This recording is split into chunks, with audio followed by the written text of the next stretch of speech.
ډېر خلک داسې وي چې هغوی بیا خبرې کوي یاره مونږ یوه روژه وخوړه په ځان باندې په خپله د ګناه اقرار کوي همراز به څنګه چې مونږ باندې د رمضان میاشت را روانه ده او نن تقریبا د شعبان اخیری ورځ ده دا د پیغمبر علیه السلام په ژوند کې بار بار راغلی دي پیغمبر علیه السلام د شعبان په دې اخیری ورځ چې دا نن کومه ورځ ده 29 شعبان په دې اخیری ورځ باندې پیغمبر علیه السلام منبر ته وخته او صحابه کرامو ته د رمضان اهمیت بیان کړ د رمضان فضایل ورته بیان کړل د رمضان مسائل ورته بیان کړل او چې کومې ضروري خبرې را روانې وي هغې ورته وکړي لومبۍ خبره زه یو دوه خبرې کوم چونکې ټیم کم وي پیغمبر علیه السلام ډېر نصیحتونه کړي دي خو زه صرف یو دوه خبرې کومه یوه خو دا اوس بېګاله به میاشت کتی شي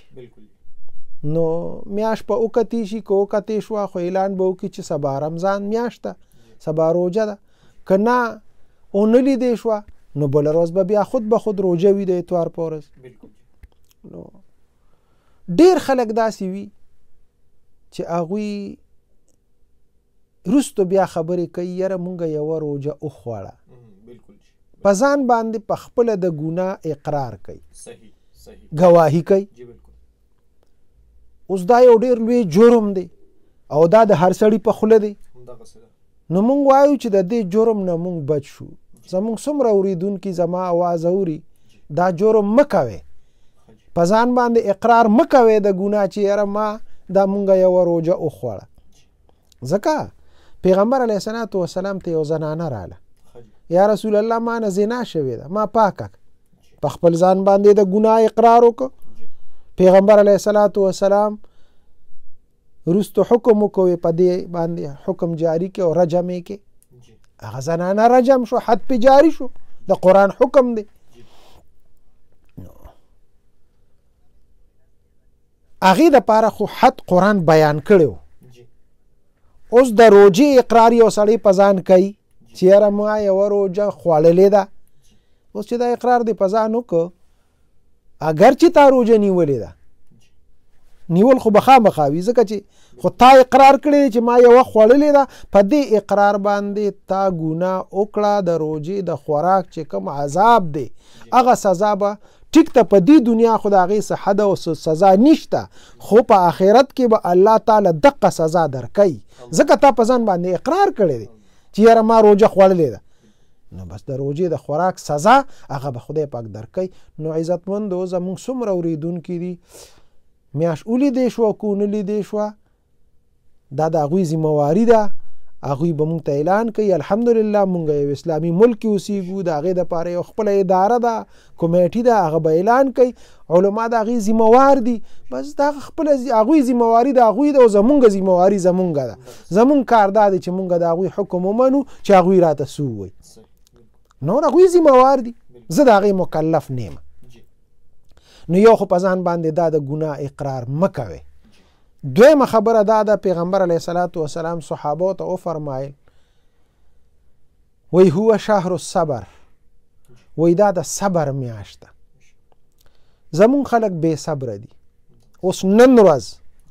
دا بازارونه ډک دي او دا به د شپې 1201 پورې دا درز غوبلي په بازارونو کې او دا خوراکونو سیزونه به اغشتي کیږي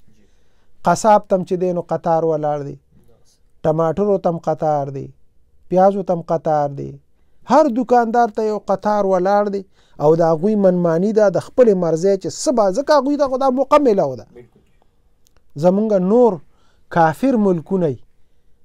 هغوی رمضان میاشت راشي مسلمانانو دپاره پیکج ورکي یاره مسلمانانو روژه ده ورېږه چې دوی ته څیزونه ارزان کو دلته زمونږ مسلمانان یو بل ته بس چې دی نو دغسې سترګې خړې کړي چې یاره د لسو سیس پې په شل باندې خرڅ کړي او د هغې وجه هم دا ده چې زما کار څه دی چې زه په قطار کې ودرېږم پیغمبر علیه السلام فرمایي صبر وکړي او زه بې صبري کوم روژې خو دا مقصد دی چې یاره خوراک کم شي نو ما خو خوراک کم نه که زه خو مخکې به مې هفته کې دړی غوښه وړه اوس چې دی نو په یوې روژې له دړی غوښه وړم او په 10 دړی او 15 دړی غوښه زه رمضان له اخلم. اخر ولې څه چل دی؟ روژه کې څه بل څه رالل، میلمانه به راځي یا نور څه مونږ د صدقې او د خیرات خو هم نه یو.